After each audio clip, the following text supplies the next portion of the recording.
잠깐 기도하겠습니다. 거룩하신 하나님, 이 시간 우리가 온 마음 다해 하나님을 찬양합니다. 손과 우리의 입과 우리의 모든 것들을 통하여 하나님께 영광 돌려드리며 나아가기를 소망하오니 우리의 모습을 받아 주시옵소서. 이 시간 상한 심령으로 하나님께 나아가오니 오늘 우리에게 주어진 생명의 말씀을 통하여 이 말씀을 받아 누리며 이 땅 가운데 하나님의 영광을 드러내는 하나님의 백성 되게 하여 주시옵소서. 이 시간 말씀을 듣고 결단하게 하여 주시옵소서. 하나님, 그 말씀을 부여잡고 한 주간 살기를 결단하는 아버지여, 은혜 받은 자의 삶을 누릴 수 있도록 우리 모두를 이 시간 하나님의 품 안에 안아 주시옵소서. 말씀을 전하는 자와 듣는 자가 온전히 하나님께만 영광 돌려드리는 귀하고 복된 이 시간 되어지기를 소망하며 예수님의 이름으로 기도합니다. 아멘. 오늘은 시편 15편 1절에서 5절의 말씀을 통해 주의 장막에 머무를 자라는 제목으로 함께 은혜를 나누고자 합니다. 오늘 본문은 시편의 방식인 표제에서 연주의 방식이나 배경은 없습니다. 다만 이 시의 저자만 밝히고 있는데 저자는 다윗이라고 말하고 있습니다. 오늘 본문에 등장하는 주의 장막이나 주의 성산 등의 표현을 볼 때 이 시는 성막에 대한 관심이 고조된 언약궤가 오벳에돔의 집에서 다윗의 성 시온으로 옮겨져 안치되었을 때 저작된 것으로 보입니다.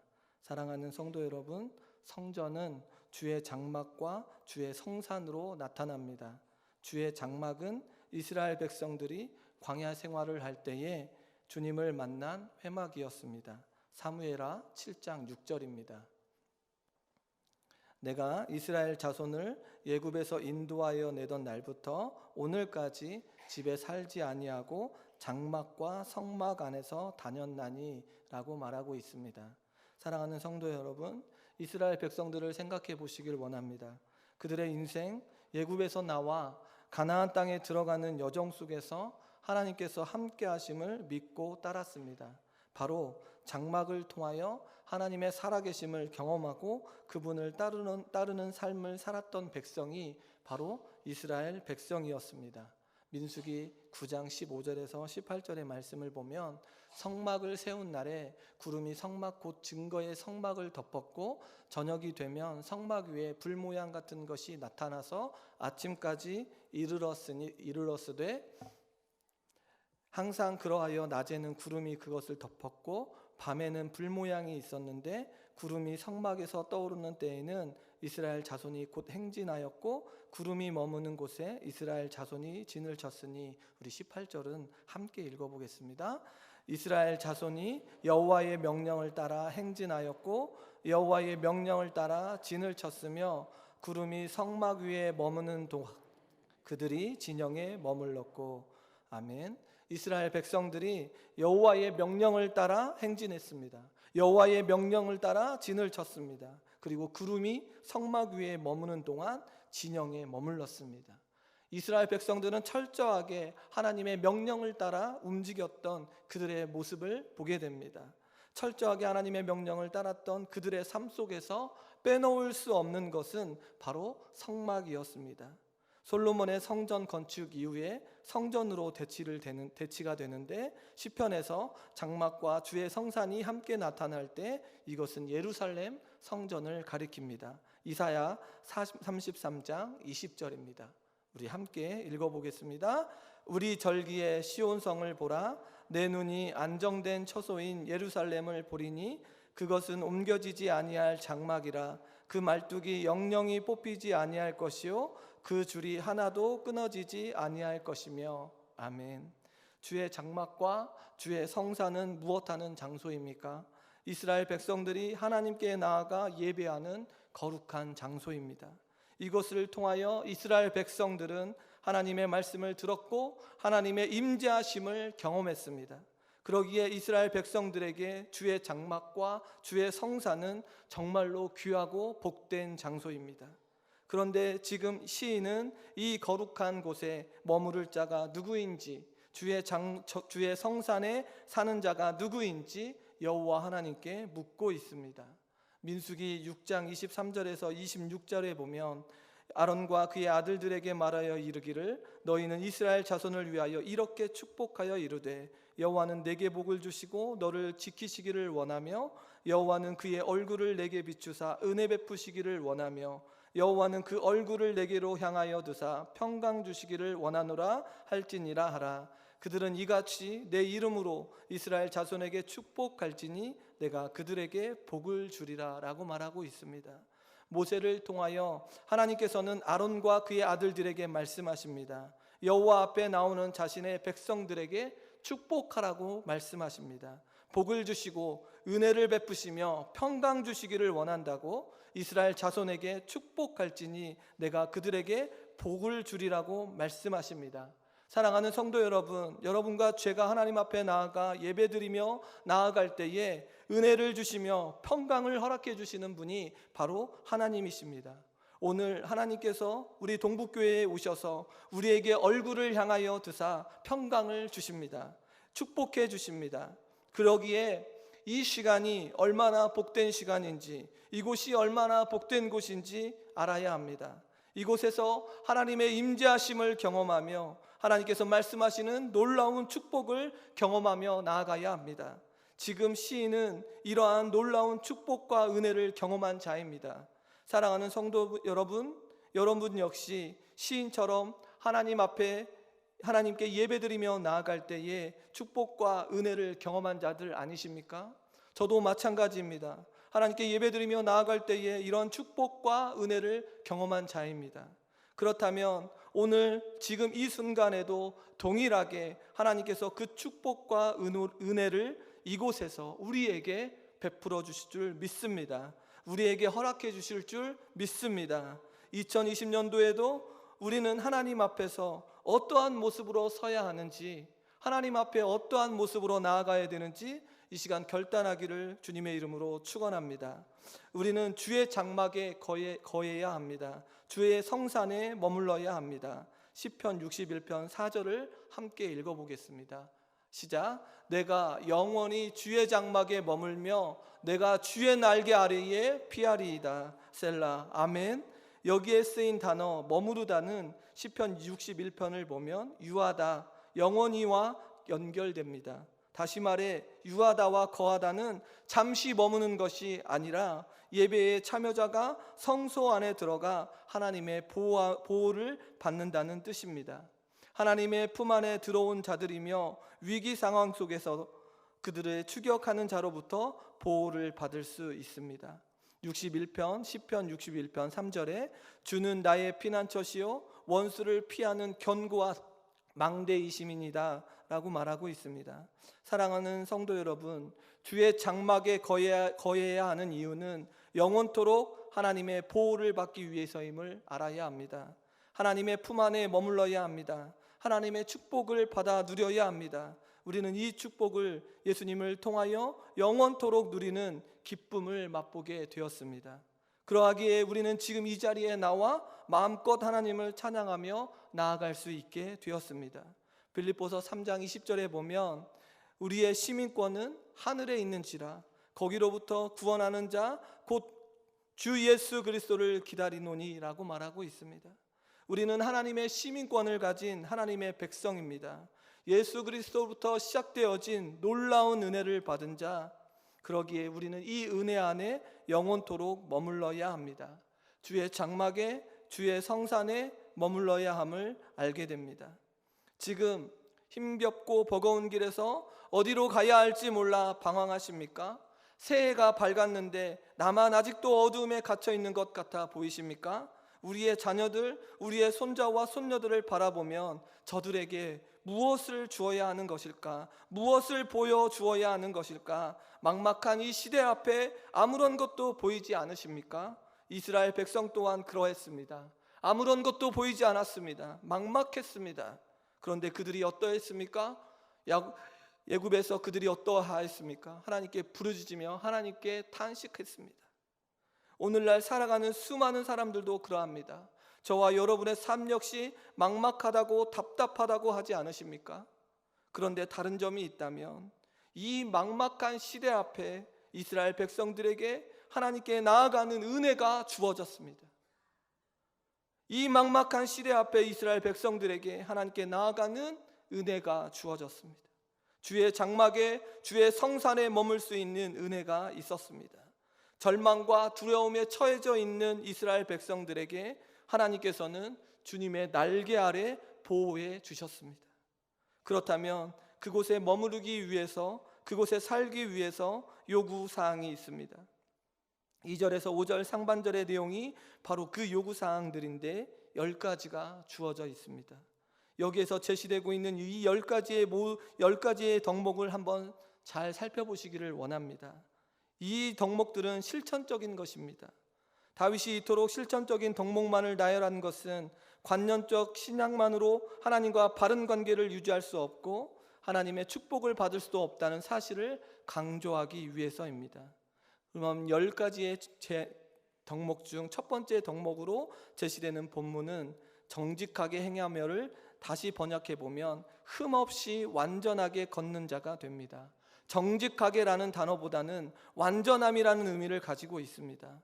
온 세상이 파괴되고 죄악이 관영할 때에도 노아는 어떠한 자라고 평가를 받았습니까? 노아는 당시에 완전한 자였다고 평가를 받습니다. 다윗은 하나님께 나아가기 위해서는 완전한 가운데 행해야 함을 밝혀주고 있습니다. 두 번째 덕목은 공의를 실천하며를 다시 번역해 보면 의로움을 행하는 자가 됩니다. 하나님이 인정하시는 의는 마음속에 공정한 태도를 갖는 것을 넘어서 하나님 앞에 옮겨지는 것들을 삶 가운데 살아내야 한다는 것입니다. 그저 마음속으로만 남는 것이 아니라 하나님 앞에 옮겨져 그 의로움을 드러내는 자, 바로 그 자가 공의를 실천하는 자라는 것입니다. 세 번째 덕목으로 제시되는 본문인 그 마음에 진실을 말하다라는 것은 다시 번역해 보면 그 마음에 무엇이 있는 자입니까? 진리를 말하는 자입니다.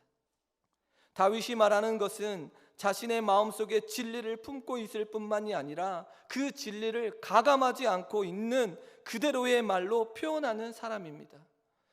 성도 여러분, 우리가 진리를 품고 있습니까? 그 진리를 세상의 사람들에게 가감없이 이야기를 말로 설명하고 선포해야 된다는 것입니다. 네 번째인 혀로 남을 허물하지 아니하고 라는 것은 남에 대한 해로운 소문을 퍼뜨리거나 남이 알지 못하는 상황에서 그를 헐뜯고 비방하는 것을 나타냅니다. 다섯 번째인 그의 이웃에게 악을 행하지 아니하면은 그 이웃은 서로 도움을 주고 받는 절친한 사이를 말합니다. 그런데 바로 그러한 대상을 향해 사악한 짓을 행하는 것은 신의를 배반하는 것과 다름이 없습니다. 여섯 번째는 그의 이웃을 비방하지 아니하면은 그 이웃은 단지 이웃만이 아니라 친분을 유지하며 지내는 친구나 지인들까지 포함됩니다. 아주 가깝게 지내는 사람들을 모욕함으로써 수치스럽게 하지 않는다는 의미를 담고 있습니다. 부부 사이에 상호 존중하지 않는 일이나 자녀를 학대하는 일, 그리고 부모를 공경하지 않으며 친구를 모욕하는 일 등이 이러한 범주에 속하게 됩니다. 일곱 번째인 그의 눈은 망령된 자를 멸시하며 여호와를 두려워하는 자들을 존대하며, 이 말에 대조적인 표현을 쓰고 있는데 그 눈은 망령된 자를 멸시하면은 하나님의 판단에 그 면전에서 내쫓아야만 하는 자들, 혹은 하나님을 경외하는 자들의 판단에 하나님으로부터 버려질 정도로 사악한 자들을 멸시하는 태도를 말합니다. 반대로 여호와를 두려워하는 자들을 존대하면은 천지를 창조하신 절대 하나님에 대하여 인간이 마땅히 가져야 할 태도, 거룩한 두려움, 경외를 나타냅니다. 여덟 번째인 그 마음에 서원한 것을 해로울지라도 변하지 아니하면은, 이 본문을 직역하면 그는 스스로를 상하게 하는 서원을 했으나 그 서원을 바꾸지 않는다가 됩니다. 이는 서원한 바를 어떤 경우에도 지킨다는 측면을 말하고 있으므로 주와 함께 거할 자의 적극적인 조건이 됩니다. 아홉 번째, 이자를 받으려고 돈을 구워주지 아니하며라는 고리대금에 관한 것인데, 구약의 이스라엘 사회에서는 동족 간의 고리대금을 하는 것을 금지하고 있습니다. 하지만 돈을 빌려주는 것 자체가 금지되는 것은 아닙니다. 그리고 신명기에 보면 외국인에게 돈을 빌려줄 때에는 이자를 받는 것이 허용되기도 합니다. 그럼에도 불구하고 이스라엘 백성들 사이에서 고리대금을 금지했던 것은 높은 이자를 갚지 못할 경우 채주에게 착취를 당하고 부당하게 이용을 당할 수 있었기 때문입니다. 하나님께서는 이스라엘 백성들의 공동체의 화합을 깨뜨리고 사회적 불평등을 야기하는 고리대금을 엄히 금하셨고 오히려 가난한 이웃에게 자비와 긍휼을 베풀도록 명령하셨습니다. 10번째인 무죄한 자를 해하지 아니하는 자는 무죄한 자를 대항하는 뇌물을 취하지 않는다는 뜻으로 무죄한 자를 해치기 위한 목적으로 오고 가는 뇌물만이 아니라 무죄한 자에게 불이익을 가하기 위한 목적에서 오고 가는 모든 뇌물을 말하고 있습니다. 뇌물은 그것을 받는 사람의 판단력을 흐리게 하여 부당하고 왜곡된 결정을 내리게 합니다. 그리하여 하나님께서는 재판관, 지도자의 지위에 있는 자들은 그 어떤 뇌물도 받아서는 안 된다고 명령하셨습니다. 뇌물은 사회 정의를 무너뜨리고 정직하고 돈 없는 자들을 고통과 한탄 속에 빠뜨리게 됩니다. 사랑하는 성도 여러분, 제가 지금까지 10가지의 내용을 설명드렸습니다. 이 10가지의 요구 조건은 도덕적인 자격뿐만이 아니라 제의적인 자격까지 포함되어 있습니다. 이로 인하여 주의 장막에 나아가려고 하는 자에게 주어지는 요구가 얼마나 힘든 것인지를 알 수 있게 됩니다. 그럼 이러한 일을 행하는 자는 영원히 흔들리지 않는다고 말씀합니다. 사랑하는 성도 여러분, 10가지의 요구 조건을 들었습니다. 여러분 중에 주의 성산에 머무를 자 있으십니까? 주의 장막에 거할 자 있으십니까? 노아와 같이 완전하게 나아갈 수 있으십니까? 하나님 앞에서 의롭게 살아간다고 말할 수 있는 자 있으십니까? 진리의 말씀을 마음에 품고 가감하지 않고 그대로 살고 있는 자 있으십니까? 혀로 남을 허물하지 아니하고 해로운 소문을 퍼뜨리거나 헐뜯고 비방하는 것을 하지 않는 자 있으십니까? 이웃에 대하여 비방하지 아니하고 악을 행하지 아니하고 망령된 자를 멸시하며 여호와를 두려워하는 자들을 존대하고 계십니까? 하나님 앞에 서원한 것을 지켜내고 계십니까? 물질에 관하여 하나님 앞에서 진실하십니까? 이렇듯 한 가지 한 가지 따지고 들어가면 어느 누가 주의 장막에 머무를 자, 주의 성산에 사는 자 있겠습니까? 없습니다. 하나님 앞에 나아갈 자 아무도 없음을 알게 됩니다. 우리에게 던져지는 이 요구 조건은 갖추기 위해 노력과 애씀으로 주어지는 말씀이 아닙니다. 우리에게 이것들을 지키기 위해 노력과 애씀으로 주어지는 말씀이 아니라 도리어 하나님의 은혜를 구하고 하나님을 더욱 붙들어야 하는 말씀임을 알게 됩니다. 하나님의 자비와 은총을 기다리며 하나님께 매어 달려야 합니다. 하나님 아버지여, 이렇듯 악하고 악한 자가 주의 장막에 거하고 싶습니다. 주의 성산에 거하고 싶습니다. 주의 품에 머물고 싶습니다. 영원히 그 품에서 살고 싶습니다라고 자신의 삶을 내어놓아야 합니다. 어찌할까요? 어찌해야 할까요? 통탄하며 하나님 앞에 더 머리를 숙이며 주의 장막에 거하기를 간구해야 합니다. 2020년이 시작되어 하나님의 말씀을 붙들고 살려고 몸부림을 치면서 나아가야 합니다. 하나님께서 함께 하시는 임재의 자리에 우리는 나아가야 합니다. 왜냐하면 악하고 악한 우리의 모습 속에 하나님께서 복을 주시기를 원하는 곳이기 때문에 그렇습니다. 사랑하는 성도 여러분, 이곳이 바로 이렇게 악하고 더러운 자가 하나님 앞에 나와 하나님께서 주시는 복을 구할 수 있는 유일한 곳임을 우리는 알아야 합니다. 그런데 우리는 이 은혜의 자리에 나아가야 하는데 우리는 나아갈 수 없습니다. 죄로 말미암아 나아갈 수 없습니다. 로마서 3장 10절에는 기록된 바 의인은 하나 없나니 하나도 없다고 말하고 있습니다. 우리는 본문을 통하여 우리가 죄인임을 알게 됩니다. 의인이 없습니다. 아무도 없습니다. 주의 장막에 머무를 자 아무도 없습니다. 탐식하며 울부짖게 됩니다. 우리에게 물질이 없어서가 아닙니다. 우리에게 명예가 없어서가, 우리에게 직장이 없어서 탄식하며 울부짖는 것이 아니라 주의 장막에 머무를 자가 없어 주의 장막에 머무를 수 없음에 우리는 울부짖어야 하고 탄식해야 합니다. 우리의 자녀들이 주의 장막에 머무르지 못하고 있어 가슴을 치며 울부짖어야 합니다.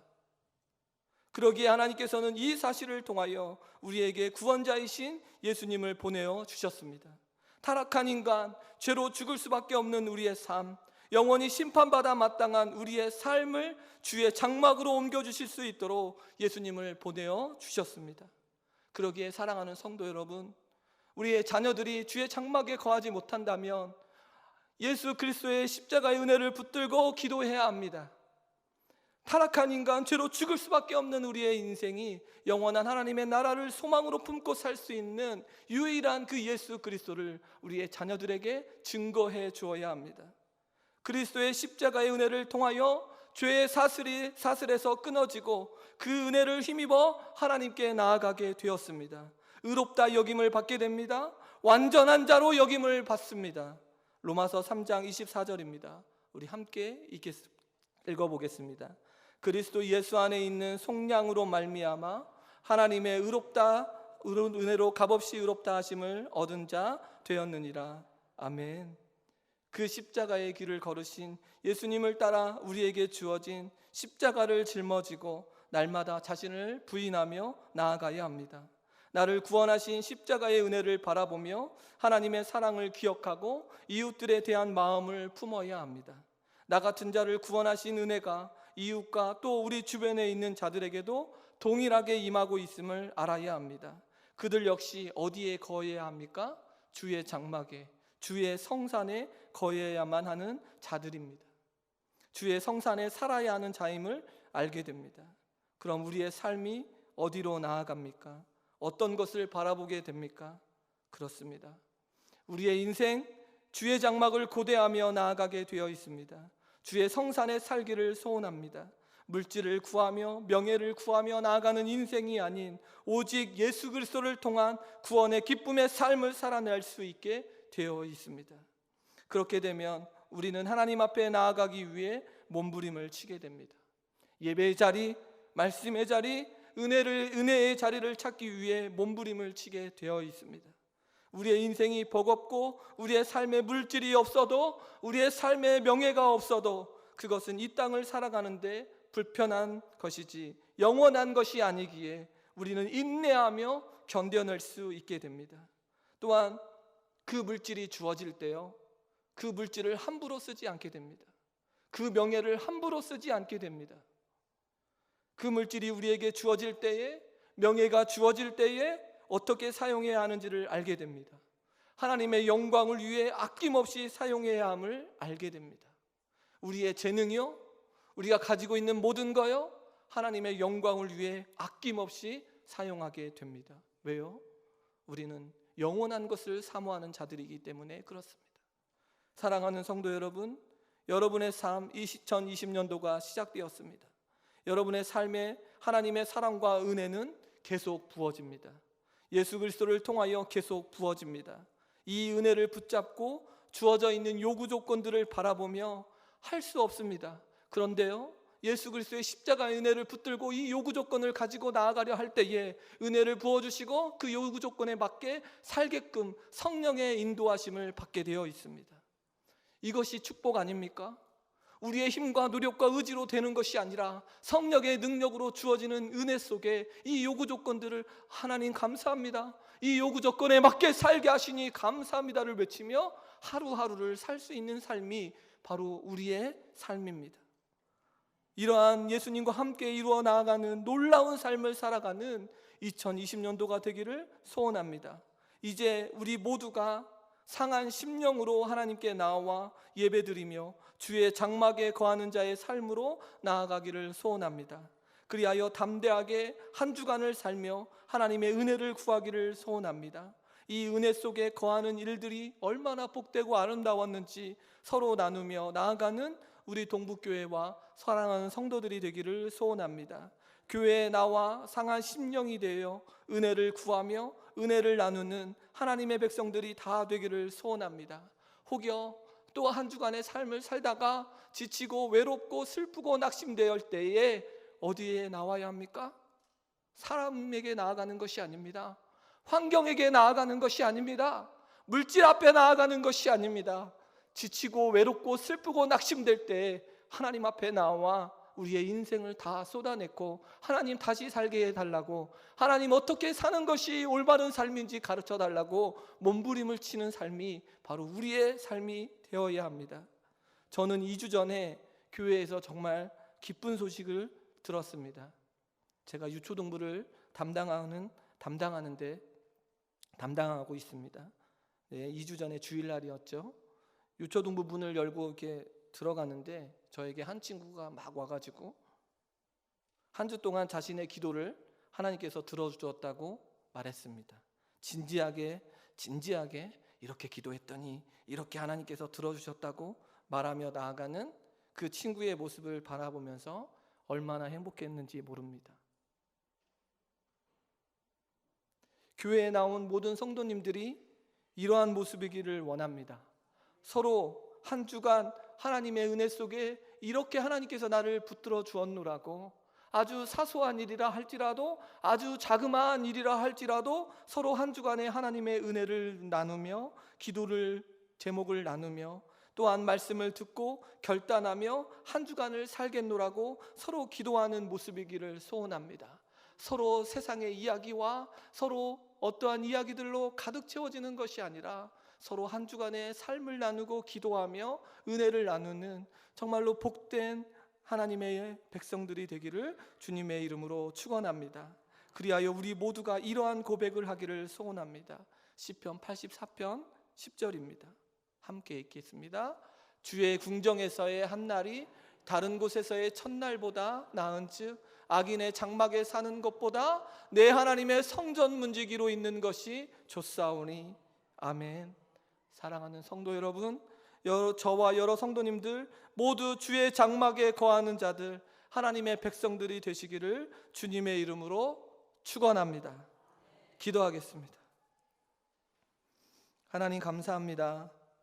주의 장막에 거할 수 없는 자인 우리의 모습을 예수 그리스도를 통하여 영원한 하나님이 거하시는 곳에 머물게 하시니 감사드립니다.